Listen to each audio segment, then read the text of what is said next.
It's another Thursday here. Beautiful Thursday in Aurora, Colorado. It's a little bit cooler than usual.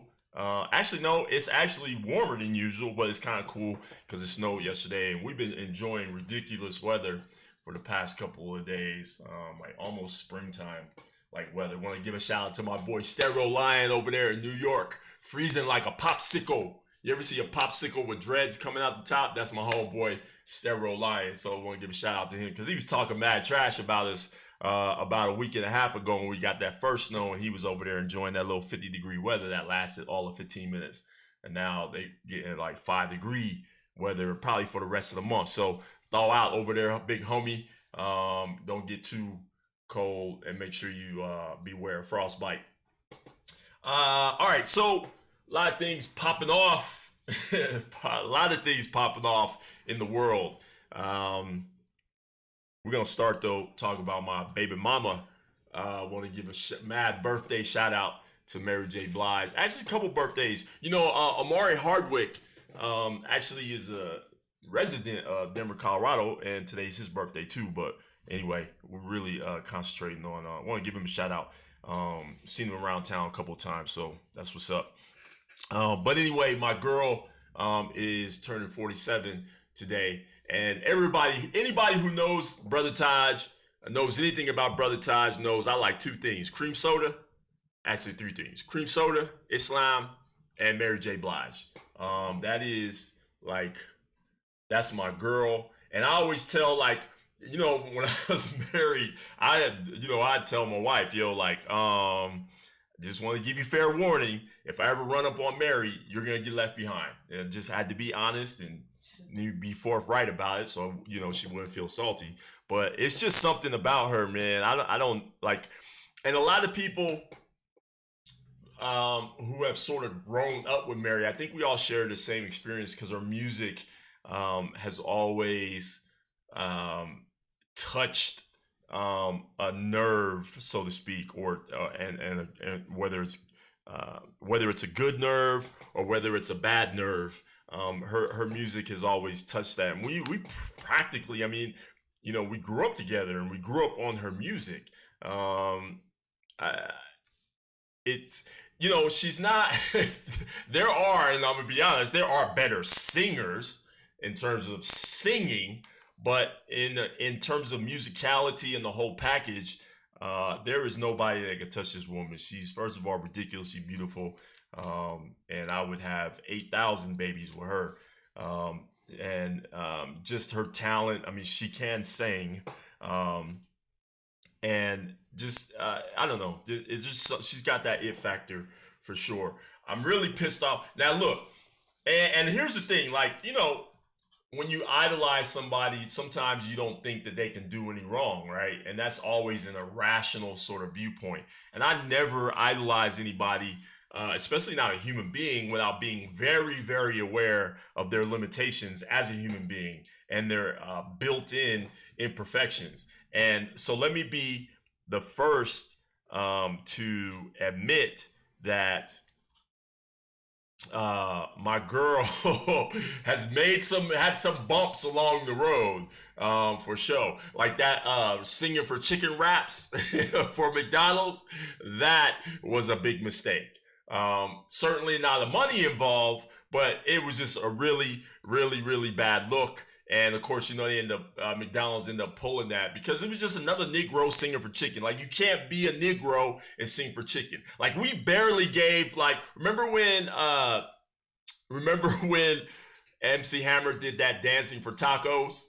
Like, we barely gave him a pass for that, but it was for tacos. You know what I'm saying? So we gave him a pass for that. But you cannot be a Negro and do any type of singing, shucking and jiving for chicken, even if it's chicken wraps. You can't do it, man. It's impossible. So whoever was the decision maker behind that was a fail. Actually, we know who the decision maker was behind that, which leads me to the second failure in my girl's career, and that was her husband, Kendu Isaacs, who clearly, as her manager, you know, pushed the button on that stupid McDonald's ad. But he himself, look, I don't know I don't know how old dude is, man. Honestly, I mean, I know how old my girl is. I don't really care about dudes, so I don't really know how old this dude is. But it seems like he came from the latest generation, and which is in danger. Like and I'm talking about the latest generation of men. Like,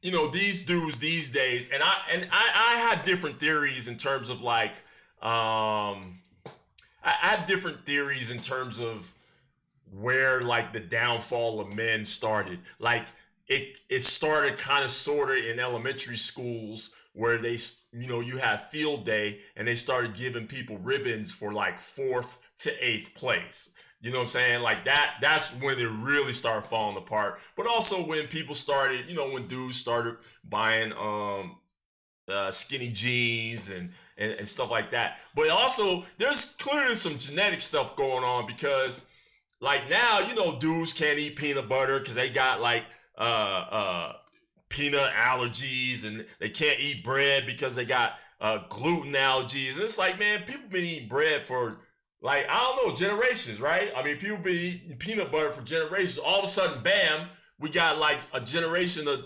people that can't do that. And like these dudes are soft. I was just peeping real quick. Dude's like 49, so he's from my generation, which I'm ashamed to say. But this dude, like, he reminds me of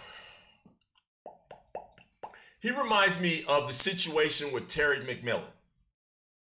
Okay, Terry McMillan, world-renowned author, wrote "Waiting to Exhale," "Disappearing Acts," "How Stella Got Her Groove Back," right?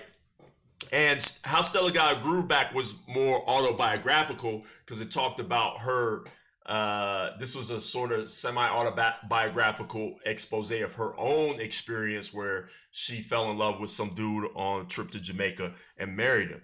And now look, anybody who saw this dude knew that from a masculine standpoint, he was suspect, right? And, you know, Terry McMillan was like top of the food chain in terms of like strong black women, because she wrote these themes of, you know, women becoming strong or whatever, or, you know, I mean, she was sort of the poster child for the strong black woman from an author standpoint, right? And so here she goes, she marries this dude that anybody just if you just looked at him from out of the side of your eye, you were like, yo, I don't know how the hell she made that choice. This dude is suspect. It's something ain't right with his walk, or the tilt of his head, or the way that his wrist is. It's something ain't right about this dude. And of course, it later comes out this dude's straight gay. I mean, the dude, and it was like the writing was on the wall for all of us. Like this dude, he was young, right? He was young and probably a cabana boy. And she snatched him up, got married, and then invested in him, which I don't have a problem with. I mean, she had paper, and this dude didn't, and I don't have a problem with that. But when I found out, like, the business that he invested in was like a dog grooming business, then I'm like, yo, like, like, that's a red flag for me, man. Like, you a brother, man. You know what I'm saying? And you want to clip the toenails of poodles. Like, I got a problem. I got a problem with that, man. So anyway, it came out later. They broke up and they got divorced because dude's gay. And it was clear. I'm like, how did you, like, were things that bad in terms of relationships between black men and black women, or just men and women? Let's take race out of it. Were things for black women, though, let's actually keep race in it. For black women, are things that bad that, especially for like a celebrity, I'm like, man, you're a celebrity. They're beautiful, smart, intelligent, you know what I'm saying? Just the whole package, as far as I'm concerned. Are things that bad that you had to go snatch up a gay dude? That was clearly, it wasn't like he hid it. It wasn't like you got fooled. Like, come on, yo. Nobody got fooled by that. I'm saying, like, no one's fooled by that. And so, I kind of, I always I still feel some sort of way about that. And then here comes my girl, man. Of all the people that she could have married, first of all, she made a mistake not marrying me. That's really what I need to say for the record. Mary screwed up, okay? But of all the people that she can marry, she marries this cornball. I mean, I don't.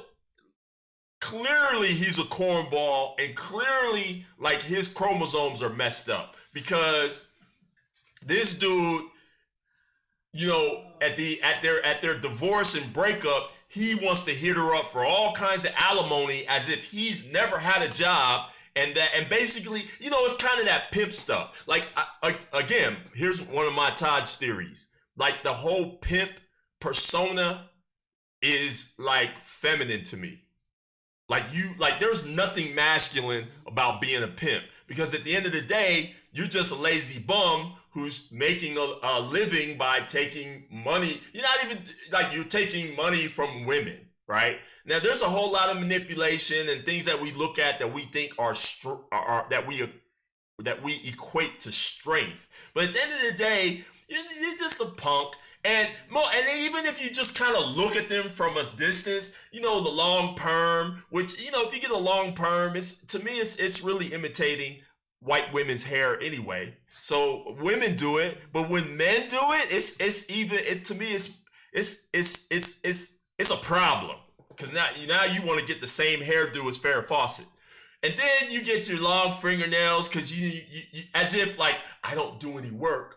Therefore, you can see that my hands are soft and my nails are long, like a woman.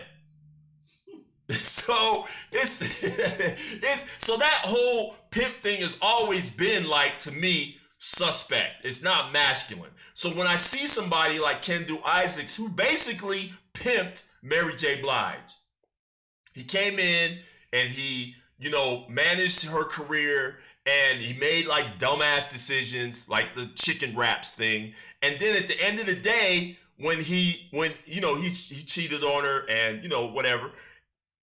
And I don't know if that's a one-sided thing, and I don't care. But at the end of the day, when they break up, now he wants to hit her up for all kinds of like money for alimony. And it's like, dude, like my problem with this is, if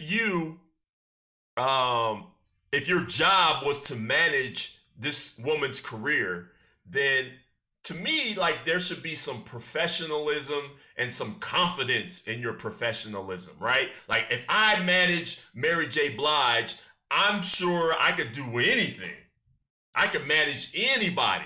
And my pride, my own, like, and that's, the pride that comes from my testicles, would tell me that I don't need to hit up somebody that I made for alimony. Like, that's just like, in order for me to think like that, again, like, something's got to be wrong with my hormones.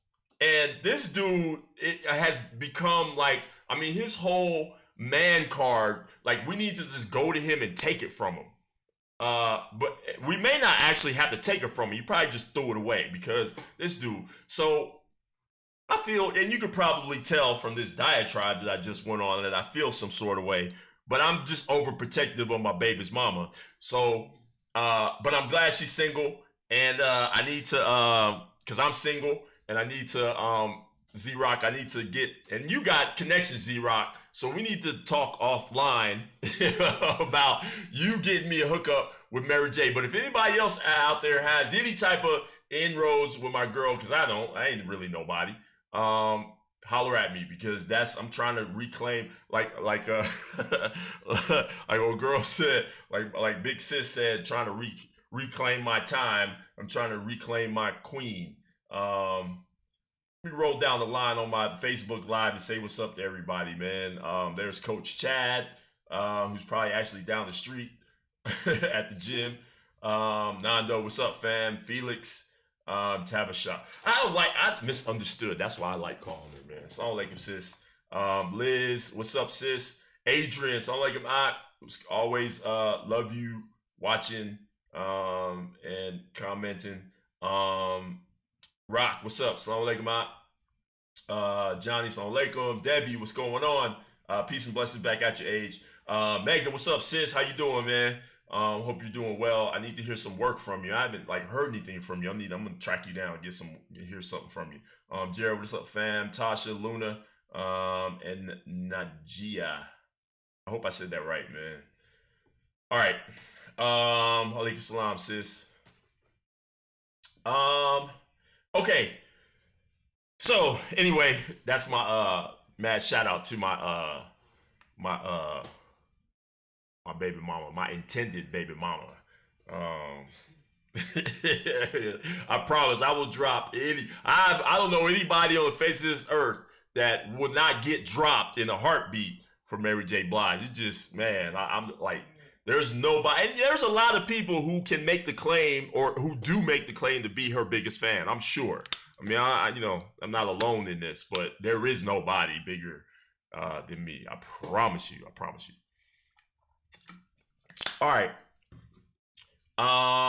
My goal in life, actually, before I wrap up with her, here's my goal in life, Z-Rock. I'm gonna be the one person. This is my goal in life. So like my career goal in media and all this stuff that I plan to do, my goal in life, not just to marry her and not just to have a kid with her, but I am going to get the secret about what happened with that scar on her face. You heard it here first.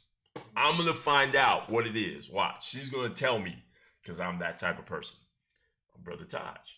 All right. Anyway, we're going to move on. Let's talk about another big sis. Let's talk about Oprah. All right. So, at the Golden Globes, Oprah had a Barack Obama moment. Remember way back in the day, I want to say 2000, when Barack Obama was this fledgling junior senator, and he actually gave two speeches, because he gave one in 2000 and in 2004, but the one in 2000 is the one that really put him on map, a speech at the DNC. And he gave this speech, and it was a good speech. But what it did was, I think America, and especially on the Democratic side, have been so used to sort of clownish and unserious candidates that were African American, black candidates that were not so serious. Like the most serious candidate we really ever had was Tommy Sotomayor. Yeah, Adrian, give me some more info on that though. The name, yes, I have. Yeah. Hit me with more stuff though, more background on that, Adrian. The most serious candidate we had since like Shirley Chisholm was Jesse Jackson. And it was kind of like, and I don't want to say he was unserious, but let's be honest, he wasn't going to win at all. He was running in a field that was far ahead of him, and I think it was just, we were caught up in the novelty as the black community. It felt good that somebody would stand out, and we felt like, especially somebody who was like black clergy, he would make a great candidate. But in the end, he had no expertise really, and at some point the whole like reverend at the pulpit rhetoric just kind of washed over everybody, and it never really caught on, and rightfully so. He probably would have been a horrible president. But after him, and that left, I think that it left a bad taste in people's mouths, because it was like the most serious presidential candidate we could come up with was an ex-preacher who was having these controversies of his own and becoming more of a caricature. So we felt there was a bad taste left in our mouth, and we had, there were subsequent candidates who people wouldn't even remember, right? So here was this guy who gave this speech, and it sounded like it was articulate, and it was moving, and he had this crazy name, and it was like, man, there might be something here.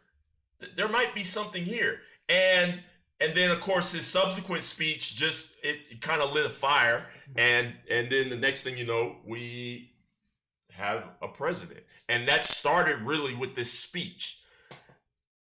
Oprah at the Golden Globes had a similar Barack moment where she gave this speech, and the next thing you knew, and the context of her speech was, it was certainly anti-Trump, but in it that was more of an inference.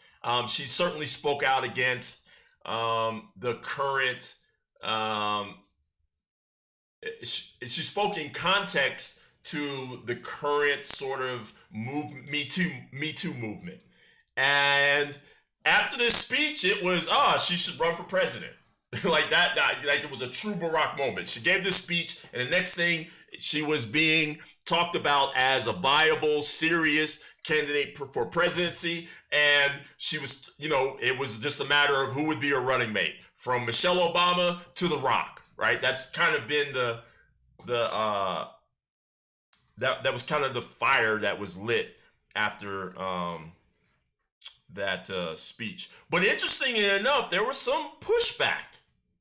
And from a personal standpoint, I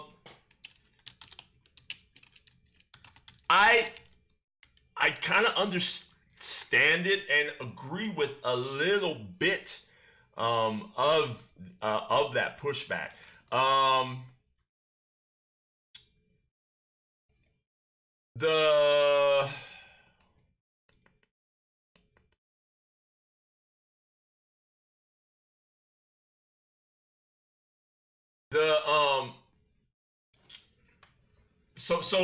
Here was my thing, and because one of the things that came out was this meme, and again, I'm clear that when you are a celebrity or a public person, and especially one who's outspoken and looked at as not just you're popular, but also as you're a commentator, right? Like you're a commentator, a social commentator, which is one of the many things that Oprah is. You're going to be called to be held responsible for the things you say, or called to answer for the things you say, and that's what happens. If you're a celebrity, if you're out there, if you're popular, if you're outspoken, that's what's going to happen, right? And so she gave this speech in the context of Me Too, and then there were these memes that popped out with her and Harvey Weinstein, and not just they were taking pictures together, but just chummy. One where she's kissing him on the cheek, and clearly, like, look, I'm not. It is not lost on me that the entertainment industry, which Oprah is a part of, is an industry wherein, in order to be successful, you will sell part of, if not most of, your soul. That is the reality, that the more successful you become, there is something in that where you've had to do some stuff that is unsavory, and in a moral sense, not so hot. And because it's the industry, it's entertainment. And at the end, and part of the success, the road to success in most businesses, including the entertainment business, is you gotta jack somebody. You gotta step on somebody's neck. You gotta create some sort of resentment with somebody, because you're going to have to do things and ruffle feathers and hurt feelings, and sometimes do some extreme hurt. And I'm not, we like to portray Oprah as this wonderful sort of auntie who always says and does the right thing. And in reality, I have never drunk that Kool-Aid. And we may not know all of the bones that are in her closet, but I guarantee you she has some. And I guarantee you that with the reputation of, like, the Harvey Weinstein's reputation didn't just begin when he fell from power. There are people who have been talking about this dude. One of the most outspoken critics of Harvey Weinstein for years was, ironically, Woody Allen's stepson. Right? Like for years, like this, and because this dude was a critic of Woody Allen and Harvey Weinstein. Kind of like, I give you an example, like one of, the R. Kelly thing was, his proclivity for young girls was well known by at least one reporter who reported on this dude so incessantly that he was the one that got sent the tape that became, the smoking gun for his prosecution. But people didn't listen. But people knew. So Harvey Weinstein's reputation was known. And you can't tell me that somebody who was as close to Harvey Weinstein as Oprah did not know and did not hear anything. And I guarantee you there was very little conversation between those two about the rumors. I guarantee you Oprah said little to nothing to this dude about, hey, I heard that, so-and-so and my friend so-and-so told me that you did this to her. Is that true? Blah, blah, blah. Like, there was not even that conversation. I guarantee you there was not that conversation. Because if there was, it would have probably resulted in some, loss of income. I know for a fact Oprah is not the strong, crusading champion. She's not Joan of Arc. And all you got to do is remember or think back or research what happened with her and the beef industry when she made the mistake of kind of talking bad about hamburgers, and then fools came. There is no bigger. You think drug cartels run stuff? You think Washington runs anything? Man, the two biggest monopolies and the two most effective, like stronger than the mafia in this country, sugar and beef. You have no idea how powerful these two entities are. The sugar industry, it dates back to, the sweat of black people. But the beef industry, oh my God. Look, think about this. You eat meat that is full of steroids and hormones, and they have made sure that you're going to continue to do so. And if you even want to protest, you better not say anything publicly. And you can be a billionaire like Oprah Winfrey, and they will make you bow down like they made Oprah Winfrey bow down. So she ain't really the champion. Go ahead, Z-Rock. What's up? Yeah.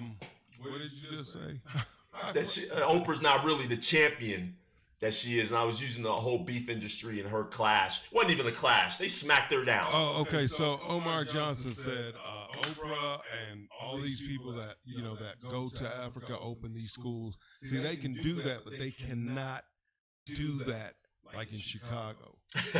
She filmed her show in Chicago and is unable to open schools and opportunities for the people. Black people are not allowed to invest in this country, or they lose their status. Oh yeah. The infrastructure, we know, you can spend your money. If you're black and you have money, you better spend it buying spinning wheels and Jordans. But if you try to spend it, I think the only person that really made any headway, and it pains me to say, is maybe Tyler Perry. But he's made a little headway. But anyway, don't get me started on him, man, because I really have a thing about dudes wearing dresses and imitating women. So, but yeah, that's a whole other story. Man, Adrian said, "Brother Tosh for president 2020." Man, if I could run with this felony.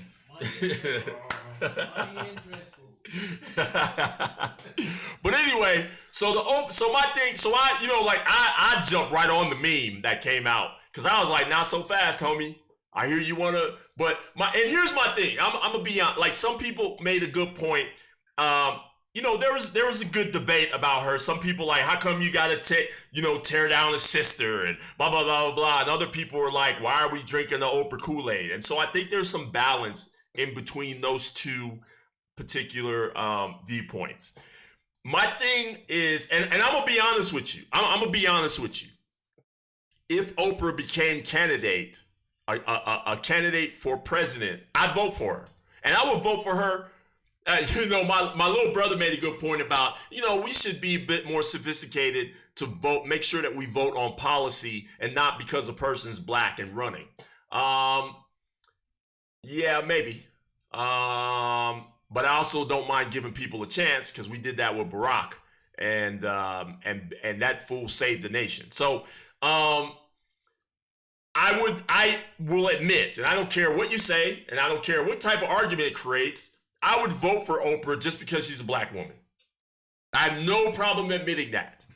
I think people do that would do the same thing.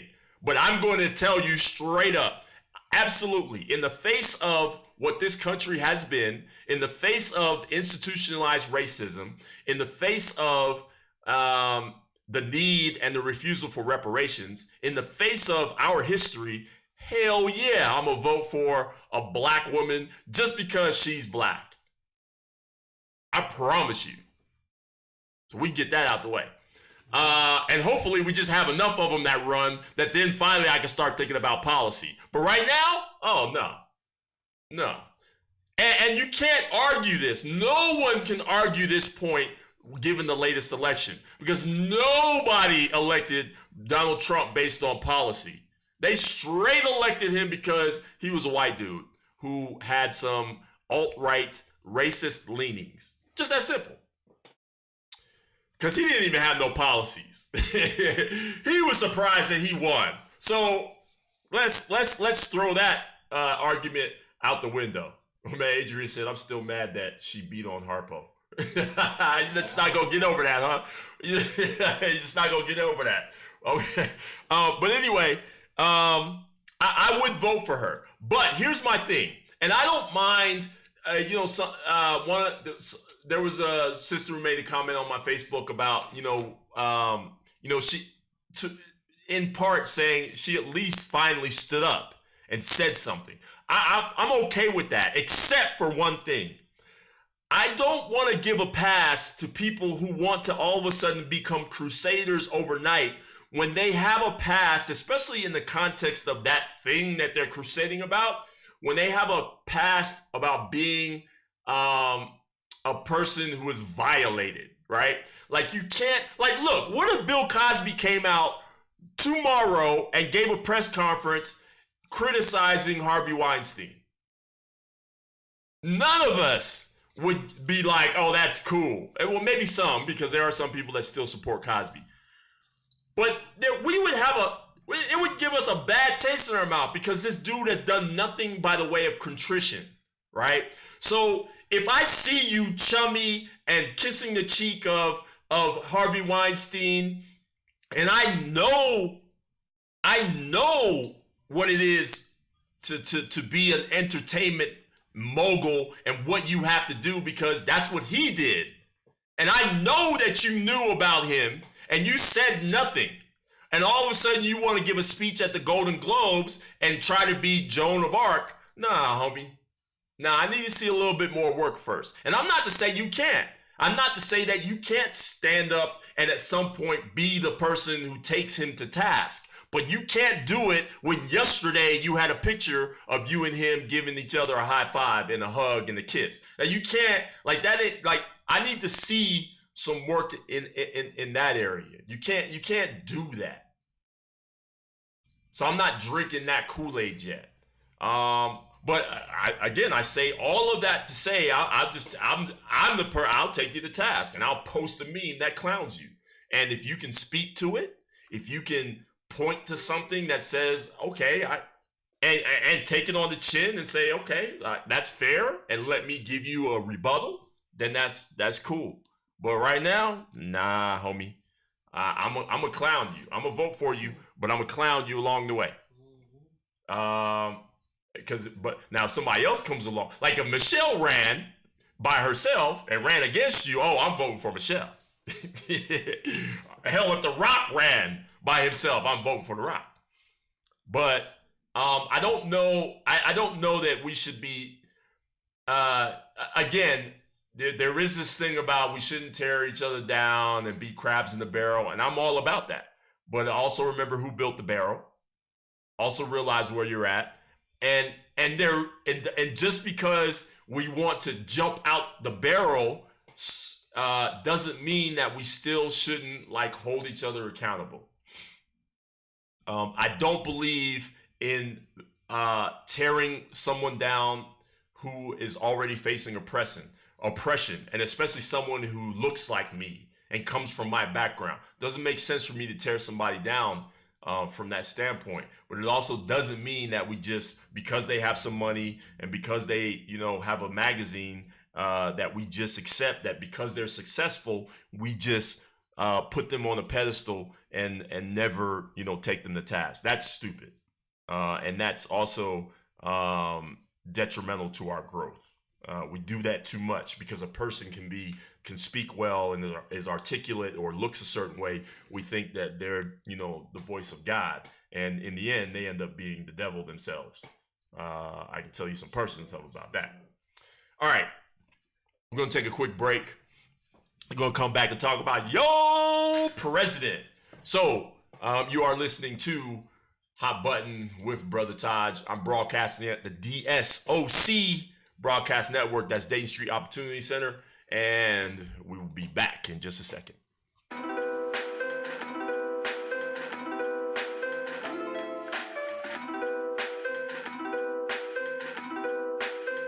Yeah, it's a scorcher. That box fan is so blowing hot air, and the AC window unit is loud for no reason. I can't hear myself think. Get dressed and hit the streets and get me something to drink. But the funds is low, so I'm scheming on a bottle. It's a house party somewhere I should be headed out to. Sent a million texts, just looking for one answer. That is, this man dish is, and the address is a few blocks away, so the walk ain't bad, bruh. But shit is looking dry now. My whole night's jammed up. Should probably put some effort towards 10,000 hours. I'm hopping in the shower and picking out an outfit, the plight of the talented in search of inspiration instead of just working, creating, making. Money hitting me back and said there's nothing going on, so I sat my ass down and started working on a song. Day turns to night, man, I swear time flies. Got a lot of shit to do. That's why I'm trying to figure out which route is gonna show me the way out. The way out. The way. Day turns to night, man, I swear time flies. Got a lot of shit to do. That's why I'm trying to figure out which route is gonna show me the way out. The way out. The way. Stay in the crib, my G. No, I don't have the extra to fix my Jeep. My woman mad, not even a kiss on cheek. So I'm gon' be man cave, super bad bootleg. I apologize to Michael and Jonah. This I got it from my guy. The mic's in the corner, finna rock it, no surprise. Just spent a half hour hitting F5. Could've made a jam, chased those checks. Instead I'm on OK Player and Complex. I'm saying it's complex. Sidebar, me and my niggas are God's best. Too far, sorry, I'm back to the concept. A wizard over Dorothy, about to wrap it up. I hear her calling me. Fan in the window, street lamp flickering. Teens out bickering. Thanks for listening. Day turns to night, man, I swear time flies. Got a lot of shit to do. That's why I'm trying to figure out which route is gonna show me the way out. The way out. The way. Day turns to night, man, I swear time flies. Got a lot of shit to do. That's why I'm trying to figure out which route is gonna show me the way out. The way out. The way. Day turns to night, man, I swear time flies. Got a lot of shit to do. That's why I'm trying to figure out which route is gonna show me the way out. The way. Day turns to night, man, I swear time flies. Got a lot to do. That's why I'm trying to figure out which route is gonna show me the way out. The way. Foundation.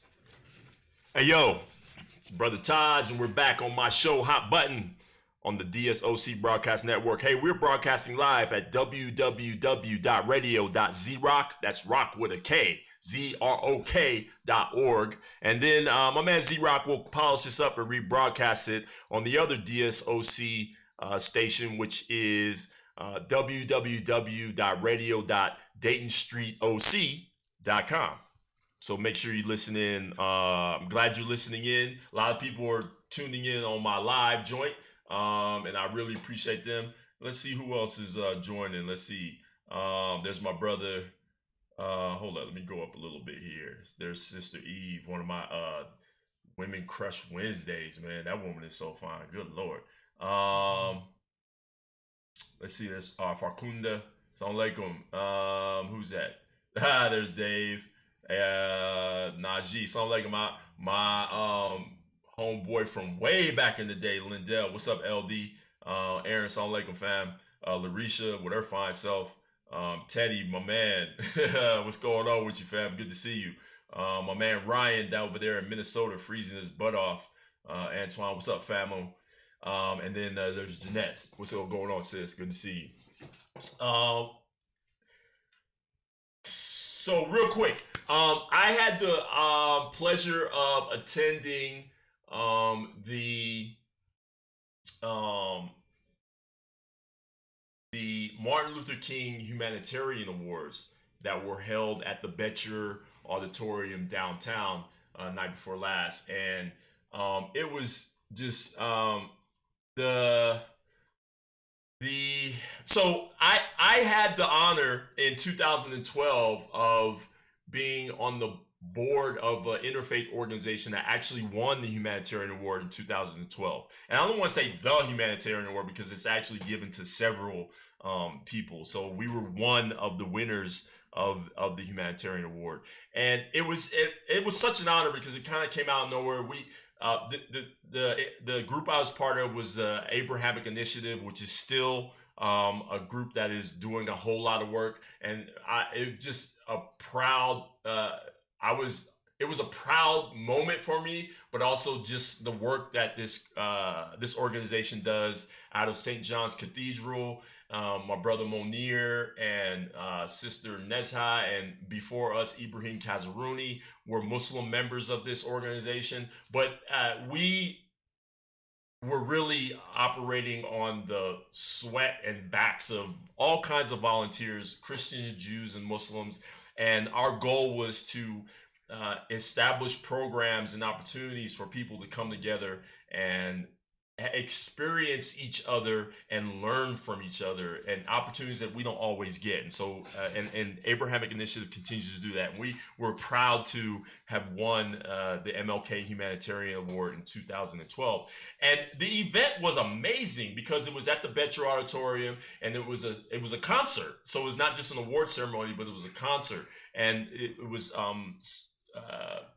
basically sort of led by the Colorado Symphony, and they brought in guest conductor, and they had these local artists that came in. It was just an amazing concert. I try to be cultured, right?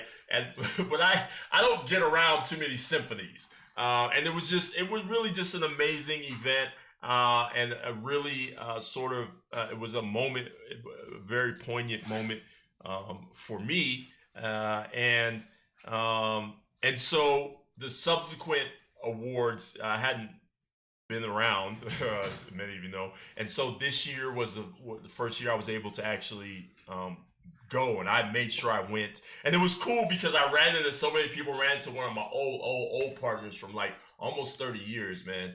And ran into some old friends, and so it was nice to see that this event is growing and is well attended by people from just all corners of the metro area. And again, the event was amazing. Colorado Symphony was amazing. My big sis Stephanie Hancock came and sung her face off, and her husband played also in the band. He played the flute, and was just amazing. And so the performances were so amazing. And there's one there was a moment that made me reflect on actually a moment that I had with the Abrahamic Initiative. One of the things that we did was we did this roundtable discussion, and we would do it at different houses of worship, and we would ask questions. We have this table where we'd sit people from different faiths, and we'd have them answer and discuss a series of questions. And one of the most profound questions that came out of this was for everyone around the table to say what they appreciate about another faith, which can, for like myself, who's a convert, having converted and having been raised in like the Christian faith tradition, and then converted to Christianity, at least I have some understanding about, at least one other faith. But I actually have, fortunately, just through my own experience and study, have experience with other faiths. But I realized like some people wouldn't necessarily know how to answer this question because they're so grounded in their own experience and their own faith, especially Muslims who are from like other Muslim countries and maybe have immigrated here or maybe the second generation where they really are so grounded into Islam, they don't learn about other faiths except maybe what might be rhetoric, right? And oftentimes that rhetoric is negative, so you never appreciate anything. And it was such a profound question, and for me, I said, man, I really got to think, and the concert the other day, the last piece that was performed was a choir piece, and they sang this gospel song, and it was like the performance was so moving that clearly all the Christians there, like it was like they were in church, right? And you could see it. But I felt it, like, and that was one of the things I especially appreciate about the Black church, right? The Sunday at the Black church is an experience. Especially if you're not a Christian or if you've never been to a Black church, like that in itself, you understand the power of spirituality and the power of movement, not just music, but movement, where spirituality is something that becomes something that you have to express. And as Black people, we express it in movement through music and dance and just standing up and raising your hand and clapping and the outbursts. That is how we express the spirituality. But it's not just it's not an expression of your own spirituality.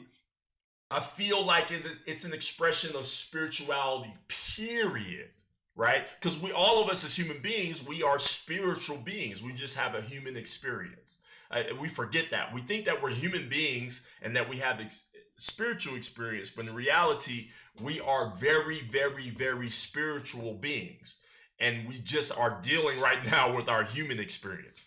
So that I've always appreciated that. And last night or night before last, that was that thing, man. That piece and also really the whole experience in itself was really just an amazing thing. But I'm saying all this to come back to say also I wanted to give a shout out to Maisha Fields, who is the head of the Fields Foundation, which is housed right here. Although the Fields Foundation really houses the Dayton Street Opportunity Center, really, to be technical. But Maisha and her Fields Foundation focuses on community issues that people of color deal with, issues of social justice, issues of economic justice, just up and down the board. And as Maisha, as the head of this foundation, and also as just a tireless worker, won a humanitarian award the other night. So I got to give. Did they go into what? See, the big thing over here is the Dawn Clinic. The Dawn Clinic is free health care to anybody on the streets, basically. You can be undocumented and get free health care. The Fields Every Foundation, Tuesday. the Fields, what Xerox is mentioning, the Fields Foundation has a program by which they provide free health care to people. That's Maisha's baby. That's her Yeah, baby. and that's Maisha's baby right there. I mean, and when I say people, I'm talking about like if you're a person, not how much money you got, not what your skin color is. If you are a person in need, and this is, I mean, we need more of that. But I wanted to give a special shout out to her, and I operate out of here under her auspices, and I'm just very, very grateful. She's a beautiful person and is doing beautiful work. Also want to give a shout out to my man Keith X, who's in the building. Yes, sir. We're going to actually have him on the show, probably actually the next show. But Keith X is also a tireless worker, works in conjunction with the Fields Foundation, works with the Parker Stokes Foundation, and one of his main focuses is on mental health. And look, as black people, you know, I had this conversation, Keith, the other day with my Lyft driver because I had to put Lucinda my truck in the shop. I actually got her out today, so but I gotta put her back. But anyway, I was having this conversation. He said this thing that was pretty profound that we kind of both touched, landed on. And he talked about how when you see an individual who's going through like depression or mental health issues, you can see it. Yeah. Right? Like they don't wash their clothes, they don't wash their hair, Right. they don't feed themselves, and you can just look and be like, Right. you know, you got a problem. Right. Them outward symptoms. Yeah, there's outward symptoms that are very, very apparent for somebody, especially depression, Exactly. right? Especially depression. Yeah. And it seems, and tell me if you agree, like depression seems to be one of the most prominent sort of circumstances when people are dealing with stress, Exactly. right? Like the result of dealing with stress often is depression, because the stress can be overwhelming, etc. Okay, so he said this thing about people of color, black people in general. Are you doing your president? Yo. Yeah, I am. I'm gonna move to that in just a second. But you ain't doing it officially. yeah. But he said so if black people collectively are going through depression, Right. imagine what the outward signs are. Because they're gonna be outward signs. Yeah, you can't see yourself clearly. Yeah, You know, and your neighborhood's gonna be run down, Right. right? How you treat each other is gonna be jacked up. How you look and how you are in the world might not be the best, right? And I thought that was a pretty profound point. But anyway, want to give a shout out to my man Keith X, and we'll be hearing more from him in the very, very, very, very, very, very near future. But let's move on to our segment, our wonderful, beloved, copyrighted segment, trademark segment. Yo, President.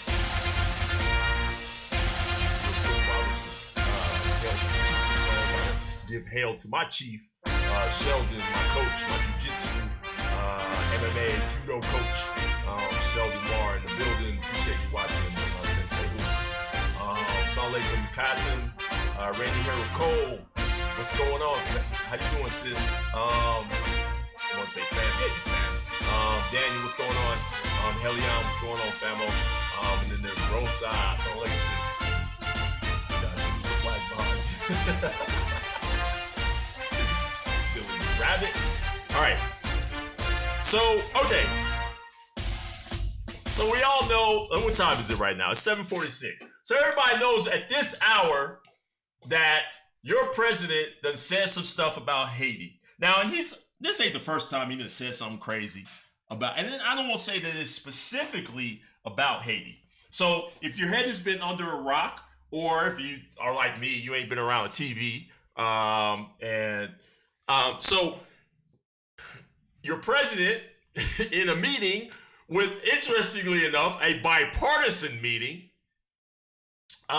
where he was getting briefings, and people were bringing about these different plans. They were talking about, of course, immigration and the immigration lottery, and the idea, which is straight GOP, to cut the lottery down, right? And so they said, we'll cut it down, and we'll take, even though we'll cut it, we're going to take a portion of the lottery and we're going to disperse it to underrepresented countries in Africa and any other country that has that we take under our wings, like temporary protected nations. That's the technical term for it, right? And this and so when we say temporary protected status, we also mean like a place like Haiti. Because Haiti falls under the umbrella of temporary protective status, and it has actually for decades. So as soon as this dude, was brought to him, this fool's reaction was, wait a minute, we're gonna give lottery consideration to Africa and Haiti. Like, why? Like, we need to not have these people, don't we have enough of these Negroes? Don't we have enough Africans and Haitians running around our streets? We need to, like, why do we need more of them? Get rid of them. We need to stop taking in, literally, quote unquote, why do we want all these people from shithole countries coming here? like why? And then, now here's the part that really, like, kicked the bucket over for me. It was like, we need to stop getting them darkies, and we need to get more people from Norway. Now, it's interesting because I don't know Z-Rock. I'm out of the loop on demand, but I don't necessarily get the impression that everybody in Norway wants to come to America. There are a lot of people in Africa and a lot of people in Haiti who want to come to America really for one reason, to get the hell out of their own countries. But I don't know that Norway is such a shithole, quote unquote, that people are knocking down the door to come here from Norway. Like what I know about Norway is that they're pretty, they're actually pretty insular, and they have their own sort of viewpoints, and they're economically viable. So it's not like, the only bad thing that you might say about Norway is cold as hell, but for the most part, people aren't like rushing to beat down, there aren't boats coming from Norway and drowning off the coast trying to get to America. That's my impression. I could be wrong. But so for him to like pick Norway, there is nothing whiter, right? Like there isn't much more whiter of a comment he could any of the Scandinavian countries he certainly could have picked. But it doesn't get any whiter to say, I don't want the Haitians or the Africans, I want the Norwegians. like if anyone says that, you don't even need to question what their race is. They just told you. And I personally don't need any proof that Trump is racist, right? Like I felt for, I'm gonna be honest though, I just felt for a long time he was just an idiot. Like I think there are white people who are they're racist in a sense of they're the victim of their environment, or I don't want to say the victim. Well, yeah, because if you're a racist, you're a victim of stupidity, okay? So I feel like there are people who have racist tendencies, but that it's a product of where they came from, and it's not necessarily 100% reflection on themselves.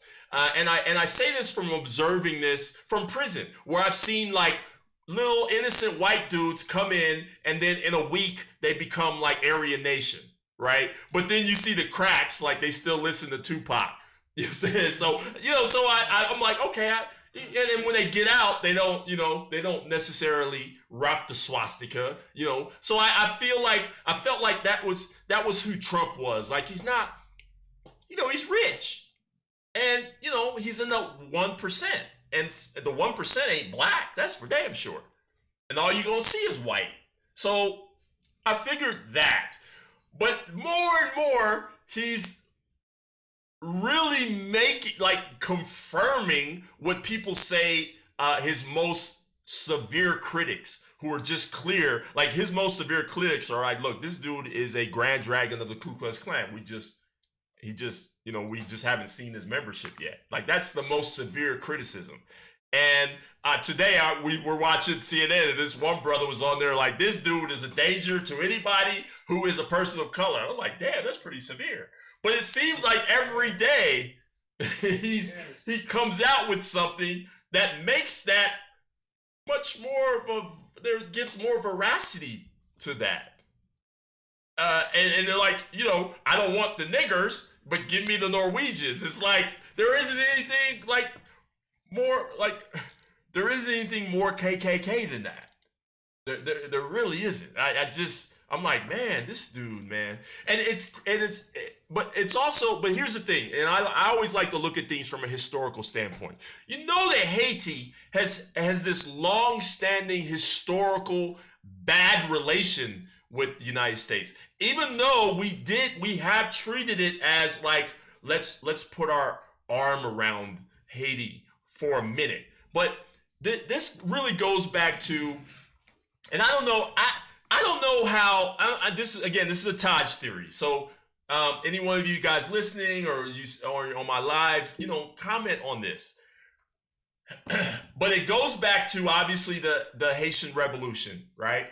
And when Toussaint Louverture and Jean-Jacques Dessalines overthrew the French government control.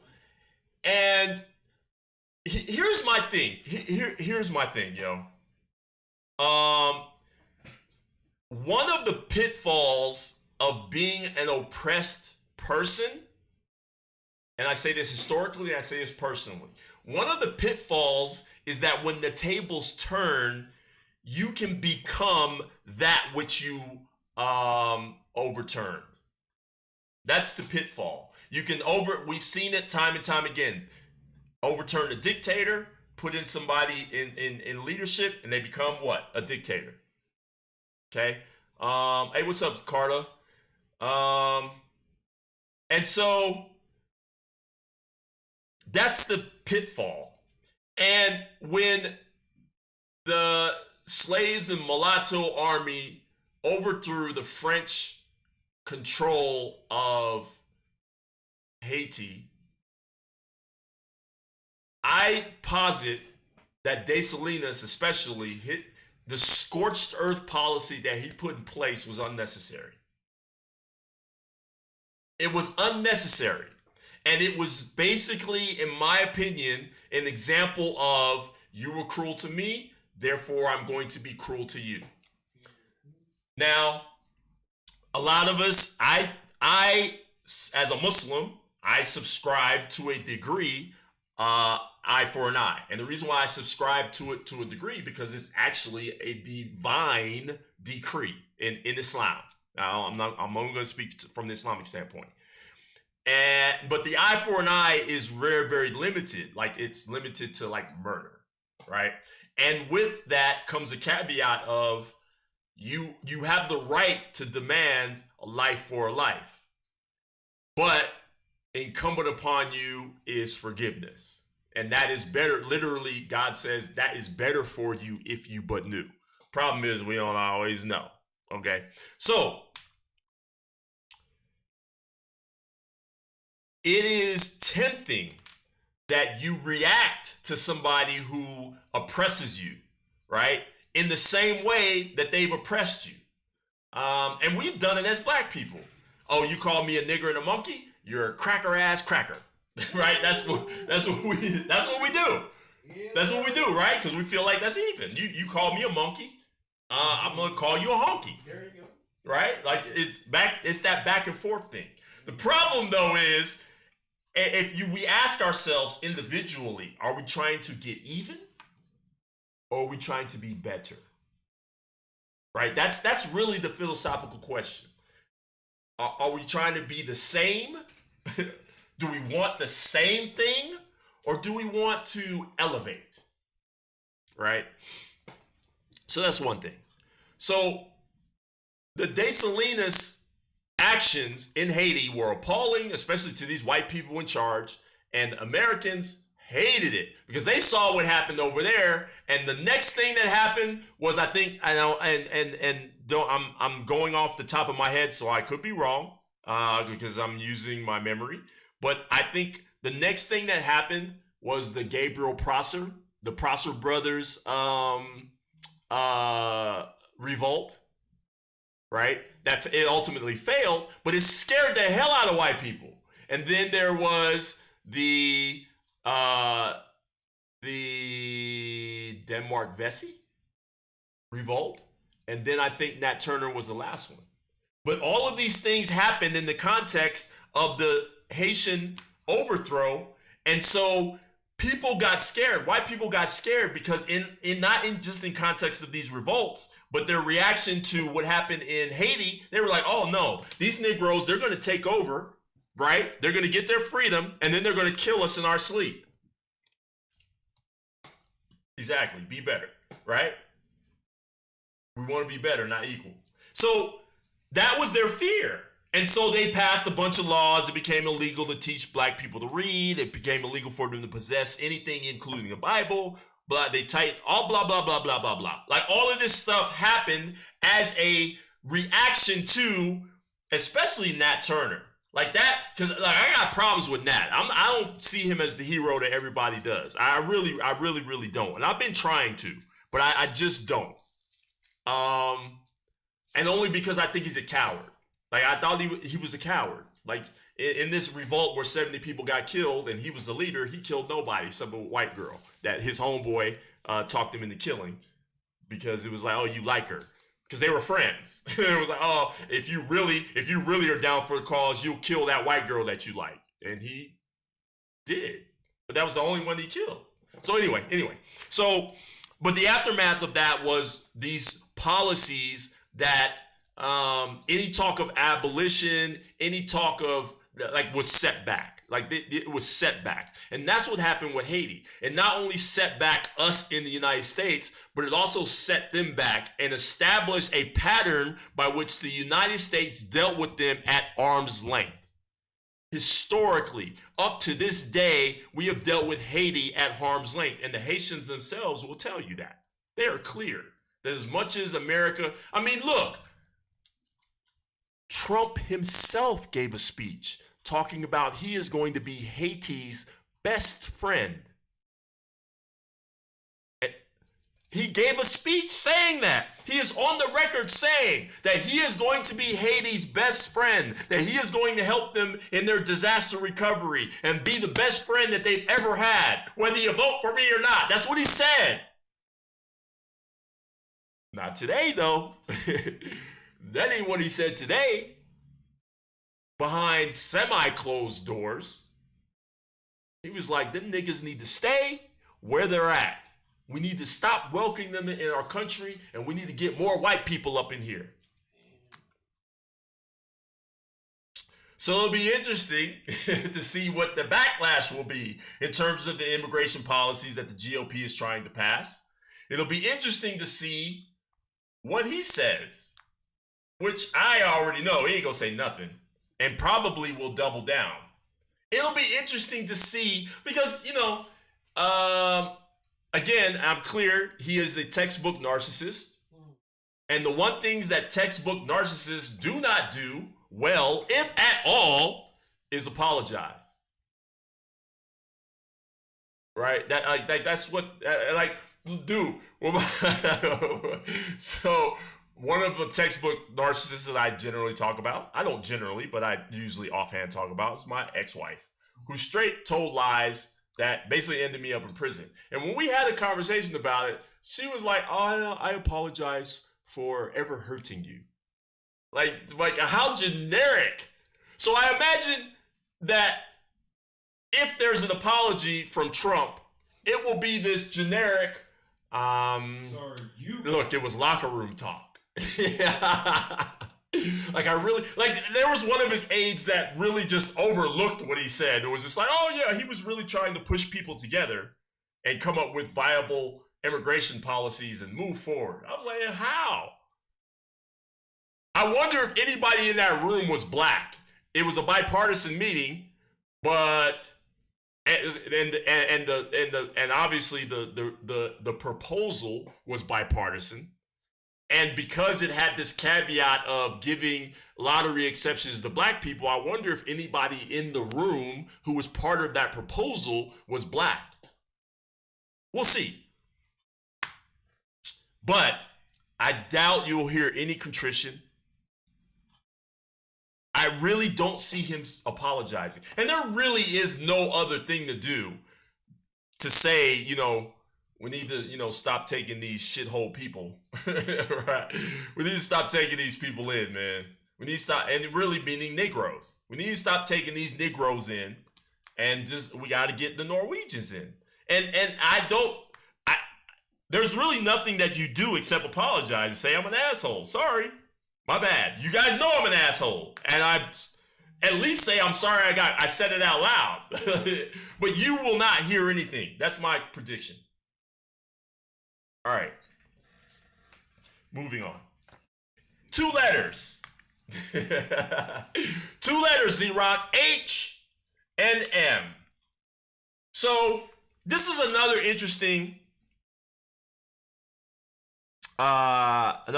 situation. So H&M came out with an ad, little cute kids ad, where they were touting their kids line, and had a white kid and a black kid, and they had this, apparently they were on this wildlife motif, which is always, you're always setting yourself up for failure if you do a wildlife motif and you include black people.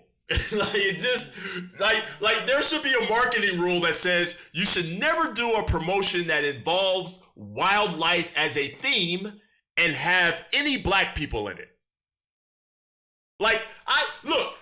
Ironically, if you remember, Z-Rock, remember this because you're kind of old. I'm cloudy. But you remember those old Tarzan movies, like the very first ones, not just with Johnny Weissmuller, but the ones before. I can't remember the dude who was Tarzan before Johnny Weissmuller, but they were not in color yet. Because I think Johnny was right when Tarzan movies were turning to color, so he had maybe a couple that were black and white, but he also had a couple that were color. But the guy that was before him. So they were in Africa, right? Obviously, it's a white dude in Africa. And it's so funny when you look and see him fighting the pygmies, because there's actually a fight between him and the pygmies. None of the pygmies are black. They're all white. And probably because, look, it's, in the 1930s, and looking, trying to get a whole bunch of black pygmies is probably not possible in Hollywood. So what did they do? They got some charcoal dust, and they got some regular midgets, and they dusted them up with some charcoal dust, and now you got pygmies, African pygmies. But they all got big heads and little hands.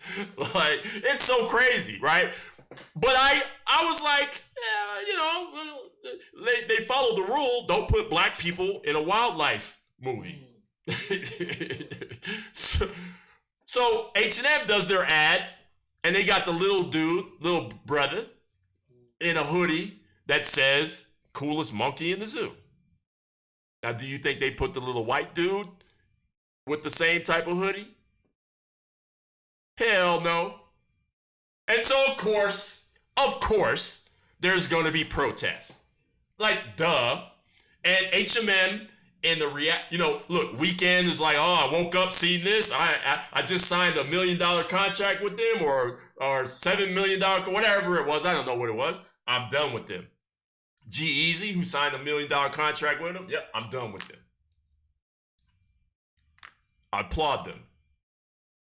Not easy to walk away from millions of dollars, right? Not easy to stand up and hold a whole corporation accountable. It's generally the other way around, right? It's generally a corporation that has somebody that they're sponsoring. That person does something stupid, and the corporation says, we're cutting ties with you. You don't always see it the opposite way around, where a person says, you know what, I ain't messing with this whole corporation. I didn't see when Papa John's came out against the NFL, or at least against, players that didn't want to kneel. I didn't see near one of those players. I sure didn't see your boy Peyton Manning come out and say, hey. Didn't see none of that. So it was interesting to see finally, somebody holding a corporation accountable in terms of dropping them. That was pretty ironic.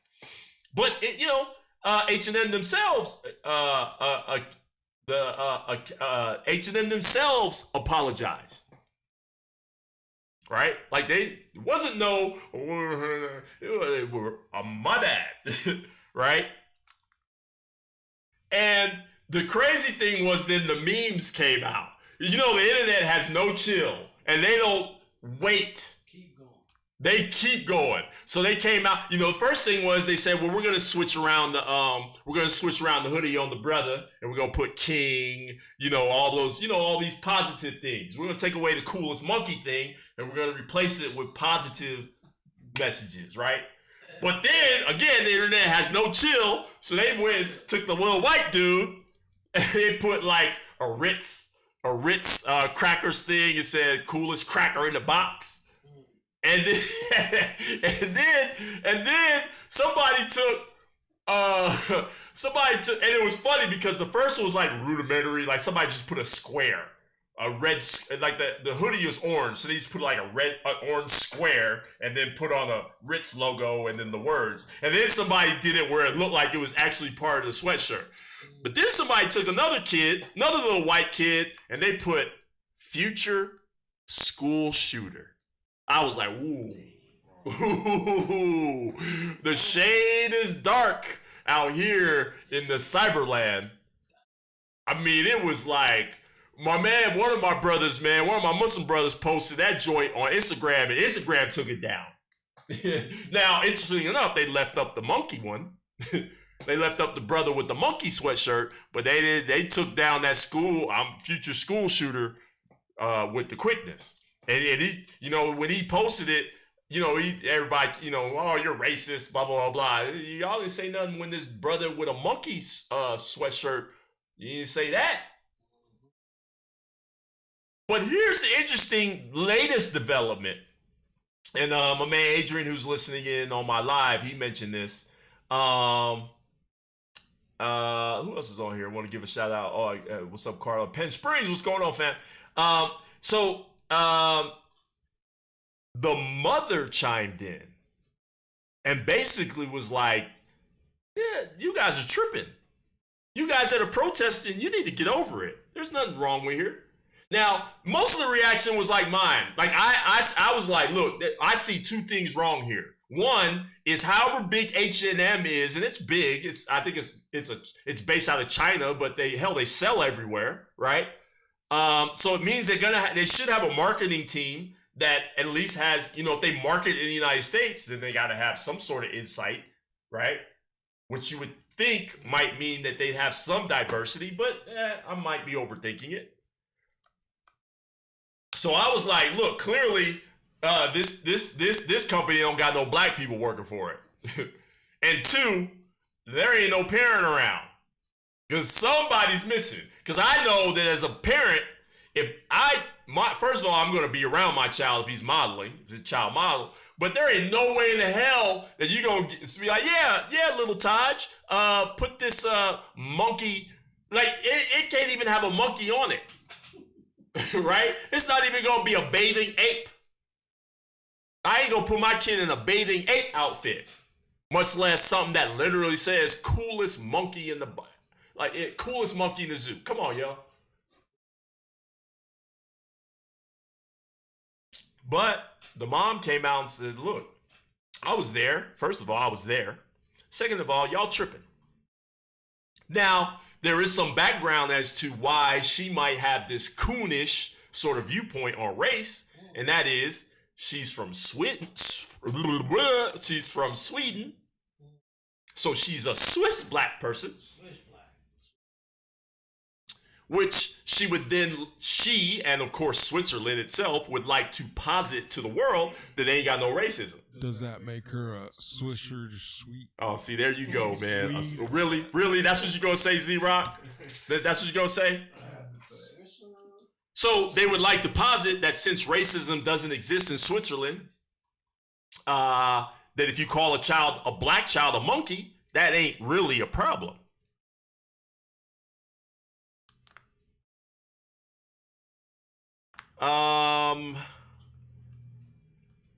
And there are people, not more than one person who does feel that all the protests is overreaction and there's too much protest of racism and that we're just seeing racism everywhere and it's not fair and we're just overdoing it with all of this sensitivity to race and I had a friend of mine on Facebook like, look, kids are monkeys.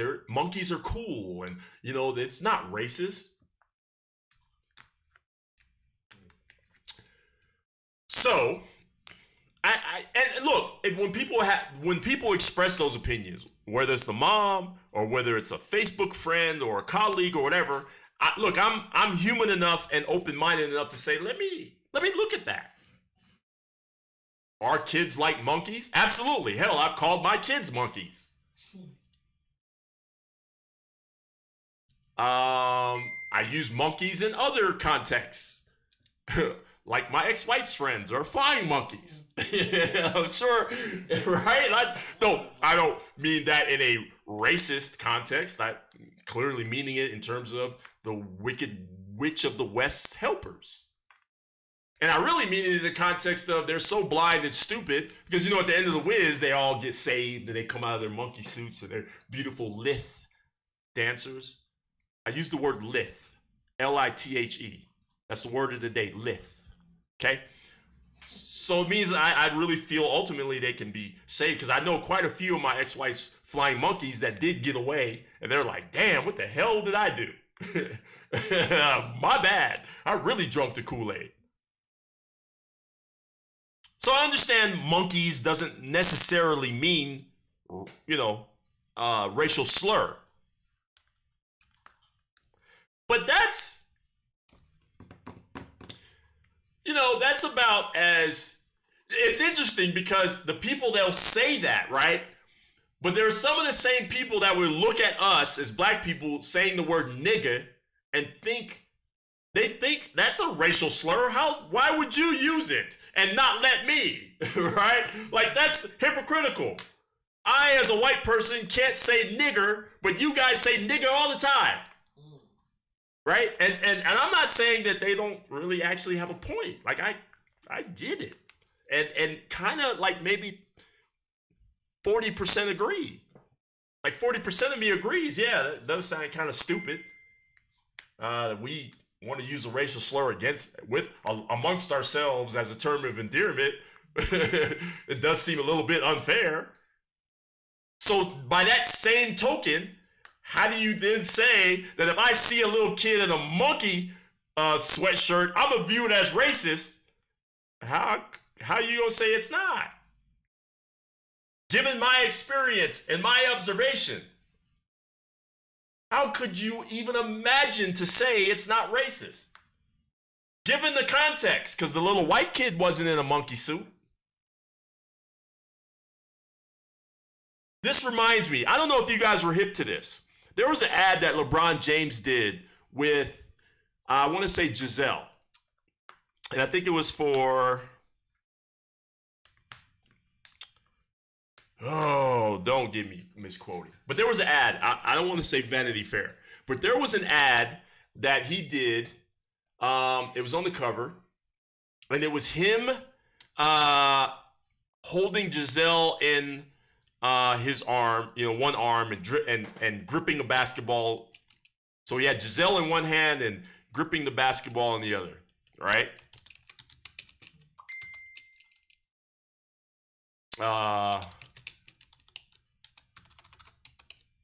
And it was for Vogue. Or what? Yeah, it was for Vogue, right? And I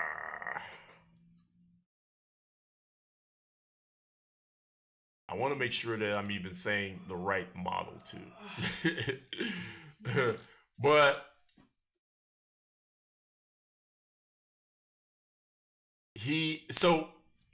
it looked, so the first thing, like most people looked and they were like they kind of felt some sort of way because it was like, why has he got this white girl? Right? And then people were like, man, that kind of looks like King Kong-ish. Right? Like, because he had this, you know, fierce grimace on his face and he's gripping and it was like, man, he's, you know, he's gripping her like he looks like the big gorilla. And Giselle looks like, you know, Fay Ray. And then, so that was that, and so people were like, "Oh no, you're being it's Vogue. It's an empowering and a beautiful, and it could even be seen as interracial." And then somebody brought up an old ad, right? That was from a movie poster, and it was so it was an ad that was a King Kong-ish ad for war. I think it was a World War II ad. And what they did was they used the King Kong motive to then show that King Kong was Germany, and it had this woman in its arms that was supposed to be America, and it was gripping a torch. And it looks it was as if somebody saw that ad and they said, we're going to take Giselle and LeBron James and imitate it down to the green dress. You can't miss this stuff. You can't miss this stuff if you're a black person. When all you've heard for 500 years is that you're subhuman.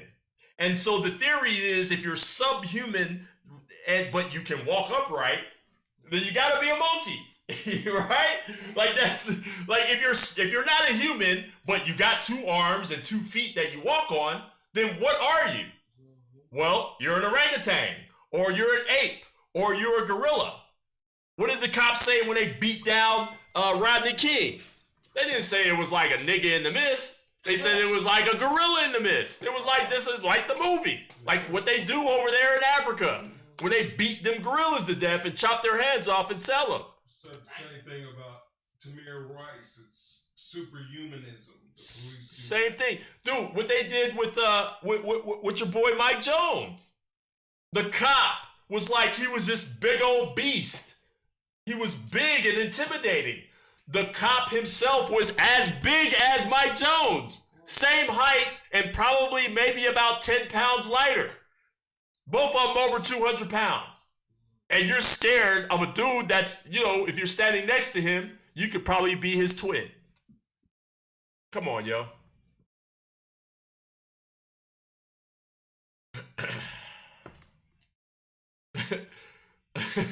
Like, That's crazy.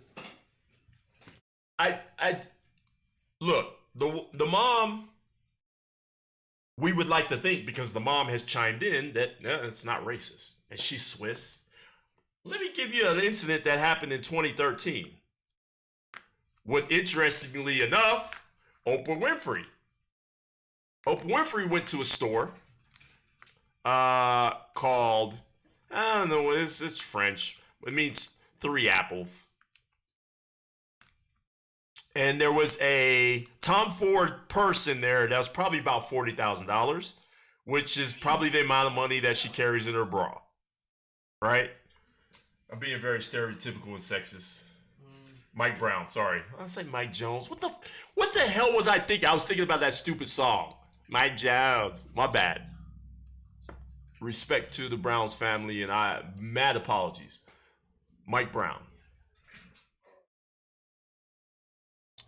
So Oprah goes into this store, asks to look at this bag, and the lady's like, you don't want to look at that one. That's too expensive for you. Yeah. Right? No, let me show you this other bag. And she's like, no, I want to see that bag. Now, clearly, obviously, the Oprah Winfrey Show is not shown in Switzerland. Because they would have, she's recognizable, right? And if I'm sexist, peace, Afi. If I'm sexist, I would imagine that if it is shown, any woman would recognize Oprah Winfrey. This lady was like, no, I'm not even going to get the bag down to show you. I'm not even going to do that. I'm going to show you something else because that bag is way too expensive for you. And finally, which I don't understand, and I'm pissed off about it to this day, which again, why I'm not that, like Oprah is not this, strong crusader that I think that people think she is. She's like, oh, okay, yeah, you're right. I can't afford it, and let me leave. And not only did she leave, but she never said like what store it was, right? Like she didn't do what black people do. Like, look, I'm finna blast this store. This racist punk ass cashier wouldn't give me Oprah Winfrey and or do something like buy the store, right? Like I'm gonna buy the store and fire everybody up in there. No, it came out later, like one of her friends or one of her entourages or somebody heard about it and they leaked about who the store was, and then the store came out with these whack ass. She wasn't really. It wasn't racism involved. It was stupid, whatever the explanation was. But I'm like, whatever Switzerland would like to do in this particular case in portraying itself as not racist, all it's gonna do is fall on his face. Ain't nobody buying that. We ain't got time for that. And this mom, who might be under some, like, gotta be like kin to Stacey Dash or some other coon, right? Like maybe Nike knows Lil Wayne or Ray Lewis or Mike Vick or the X. Like, so, like has to be like a straight up like idiot to imagine that there's no racism and that somehow nobody in the whole wide world, especially the United States, where chattel black African slavery took place, would imagine that her child in a monkey hoodie might be considered racist.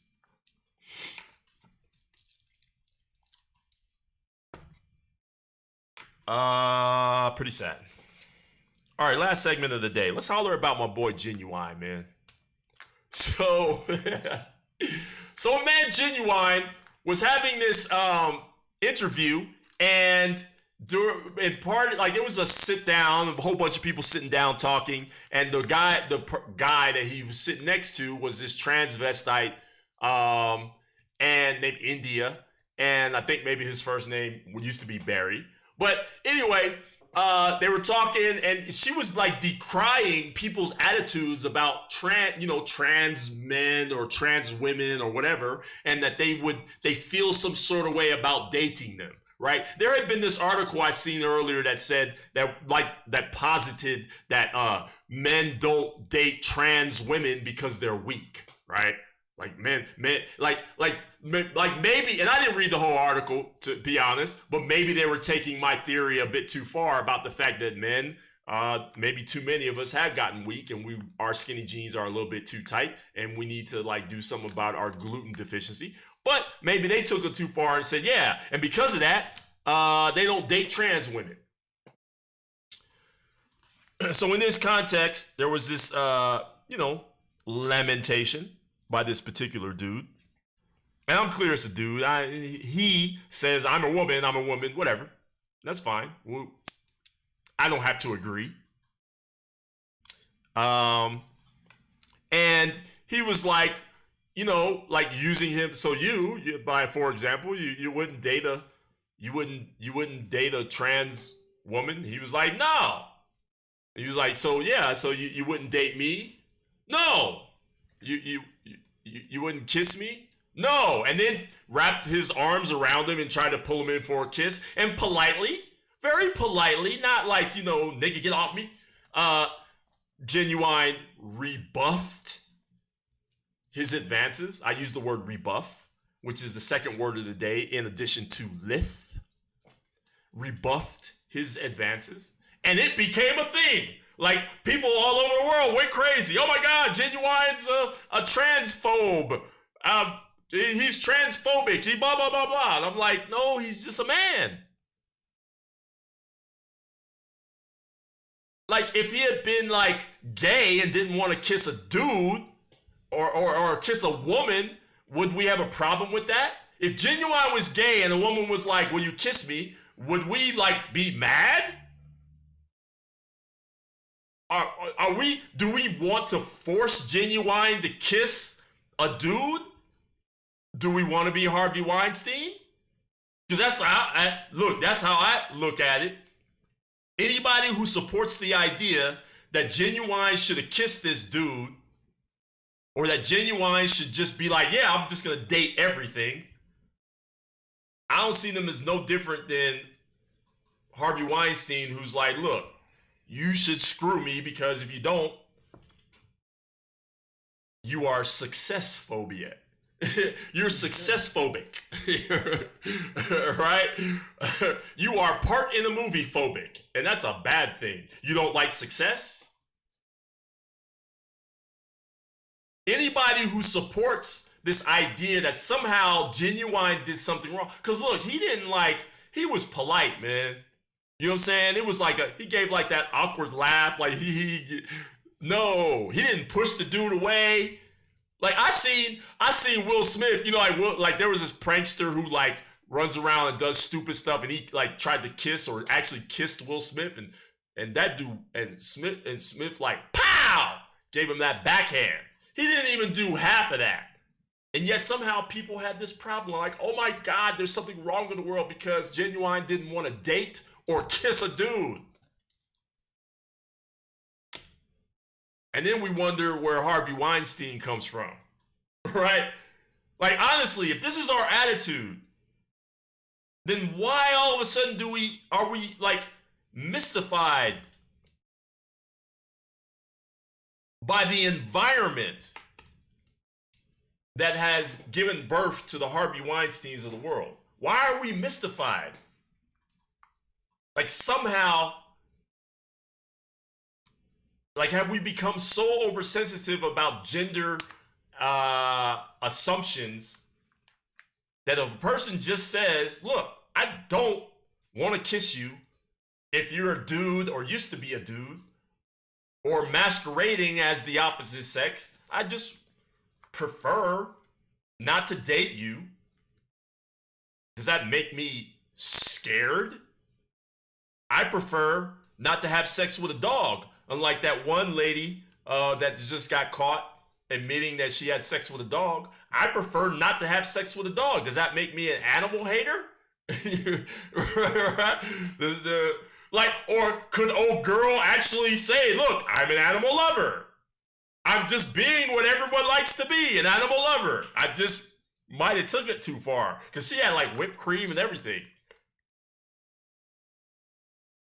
Like we won't accept that, but somehow you're a hater if you just prefer not to date. I prefer not to date a dude. I prefer not to date a dog. Doesn't mean that I'm a hater. I just have a preference. It's not rocket science, yo. It's not rocket science. And these people are up in arms. People are up in arms. And it's just, you know, and it's not even about, you know, I guess on the opposite side, there's this virulent hatred and abhorrence for people who are trans, whatever. It's not even that serious. It's such a gray area, you can't get serious about it. As far as I'm concerned, that's my opinion. It's such a gray area. People's ideas about gender, whether it's especially their own, it's such a gray area. I don't know what goes on in people's minds. I don't know what goes on in the person's mind that was born a man that wants to be a woman, or was born a woman and wants to be a man. I don't know. And I'm going to avoid making assumptions. There are things that I am informed about, like especially like from a religious standpoint, that I stand firmly on, but I also know that there are things I don't know. And so I avoid making ridiculous decisions based on assumptions. As a man, I certainly understand Genuine's position. I'm a dude that likes women. I don't like women that were not at some point women. Like just or female. Let me make sure I say that correctly. I like females that have always been females. Just that simple. Even so much so, I could take somebody like Brittany Griner, right? Like she's always been a female, even though she herself, I think she thinks of herself as a female, although she has some leanings. Like I said, her voice is the same as mine. I got a problem with that. And she's, you know, she's lesbian, so she has the same type of attraction that I do, which is a problem. But that's my attraction to women. Now, if it comes out that Brittany Griner used to be Bobby Griner, I'm going to be really upset. I'm going to be real upset. But I don't think, especially if you deal with your preference in a way that's not judgmental, Genuine said nothing wrong. He didn't even go into an explanation as to his preference. He just like, he answered the question, no and yes. That was the extent that I saw in the clip that I saw. There was a long discussion on his behalf where he tried and maybe flailed at the idea of trying to explain gender and all of this. He just politely and succinctly established what he liked. And people have gone bonkers, yo. The world's getting crazy out there, but hopefully we're still moving in the right direction. It's the beginning of 2018. We'll see what the next few months entails, but I think we're okay. As crazy as things are, you know, the president's crazy, but my thing is, and I said this before, our goal is just to survive. Things are not that bad economically because it's early on in his presidency. So you can't give credit to a president to a lot of things, especially in terms of economics and stuff like that. We just have a crazy dude in the White House. But right now, in terms of, there's nothing happening that's like Armageddon wise. As I said, our job is just to survive this dude. For black people, it's to survive until February 16th. February 16th when Black Panther comes out. That's our short-term goal. We got to get the Black Panther. Actually, I may even make it shorter term, but this is more of a Colorado thing because February 10th, Black Star's coming to Denver, yo. Talib Kweli and Yasin Bey, formerly known as Mos Def, are going to be in town. I'm going to be there. You guys better make sure you're there. And this ain't a black thing. If you like music, if you're a hip hop head, you better have your ass there. I'm going. I put out a thing. Who's going? Roll call. Who's going? Roll. Let's all roll together. So that's our short-term goal. Talib is going to be in Boulder like that same week. Yep. Right. So he's doing 2 shows. Yep. Talib is doing 2 shows. He's going to be up in Fox. Boulder. What can you tell me about Asian slavery in America?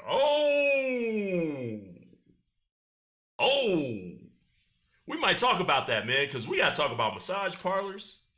We got to talk about restaurants. And we got to talk about the history of Asian slavery. We'll talk about this in the next segment, Adrian, and I'm going to give you 2 keywords to remember. Three keywords to remember.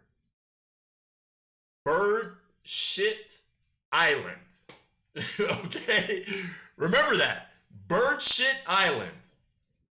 Remember those 3 terms, and we'll come back and talk about Asian slavery in America. Okay? Sounds like something Trump would say. Yeah. No, it's historical. Because you know, I talk about stuff I like to talk about stuff from a historical background. Bird Shit Island. You may even find that if you look it up. But if you know anything about, if you read the book 1492 by Charles C. Mann, it'll give you some insight on that. Excellent book. Excellent.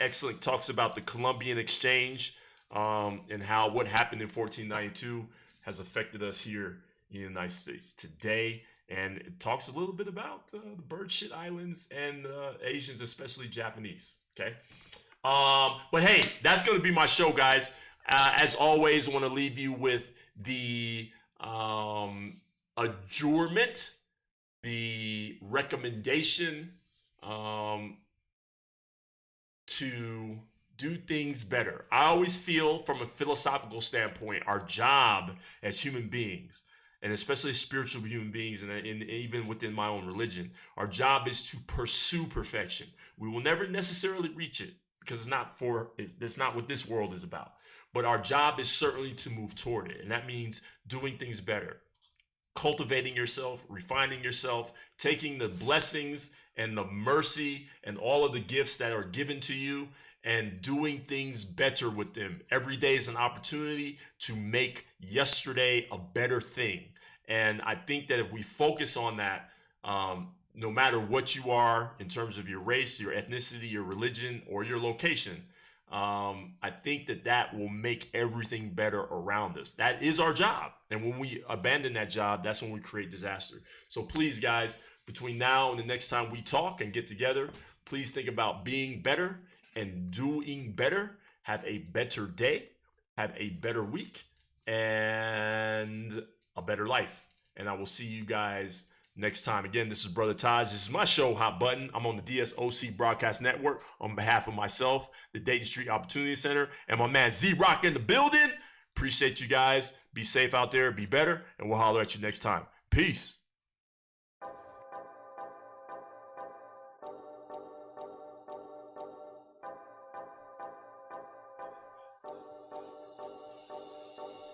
Summertime in the Denver city's crazy hot. We need shade, now people acting shady. Pops didn't show me much, but he told me once, just show love and watch, it'll hold you up. So as I rise with the heat from the AM sun, I give thanks in this way, my day's just begun. Hey yo, it's just begun. Hey yo, it's just begun. Hey yo, it's just begun. I took a deep breath in and exhaled the weak stress. It's times like these we blessed for each breath I step. Outside, see what's cracking. Some African drumming in the park, that's what's happening. A walk for the soul on my lonesome's nice. Link up with the folks so the motion's right. Cracking ice cold one, the night's barely just begun. It's a Sunday round 7, final leaderboard. Sun says Peace to my people cause it's hot outside. Keep cool cause the Fahrenheit is on the rise. Mile high, city in the sky. So cold, we keep it chilly in July. We like peace to my people cause it's hot outside. Keep cool cause the Fahrenheit is on the rise. Mile high, city in the sky. So cold, we keep it chilly in July. say peace to the park. Jazz seeps into the dark, smooth into the day. But to me it's just a star stroll. Back to the hill, call the folks, start the grill. Park Hill, backyard, barbecues is always chill. On my lounge mode, but ready for whatever comes. Dudes act delirious from too much of Denver's.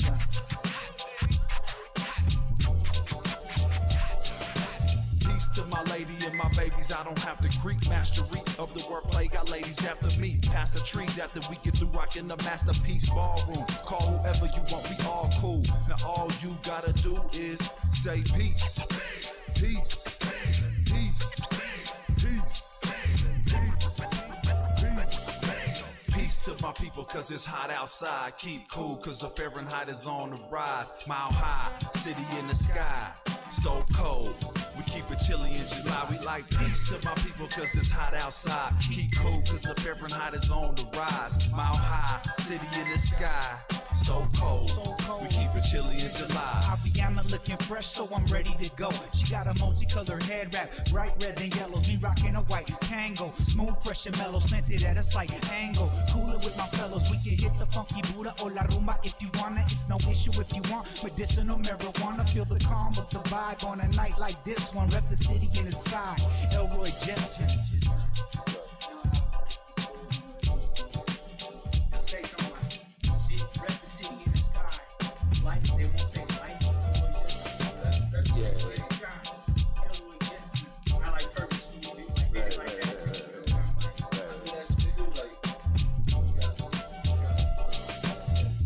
My people cause it's hot outside. Keep cool cause the Fahrenheit is on the rise. Mile high, city in the sky.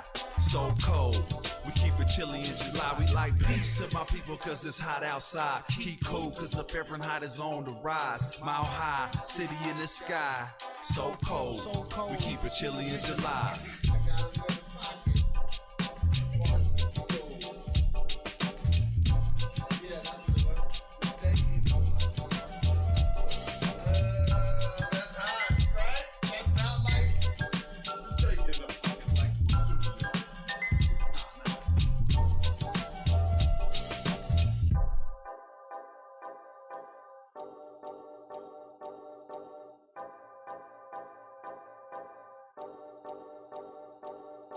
Never lose sight of the often forgotten truth that a salesman's success is 6/10 himself and 4/10 his product.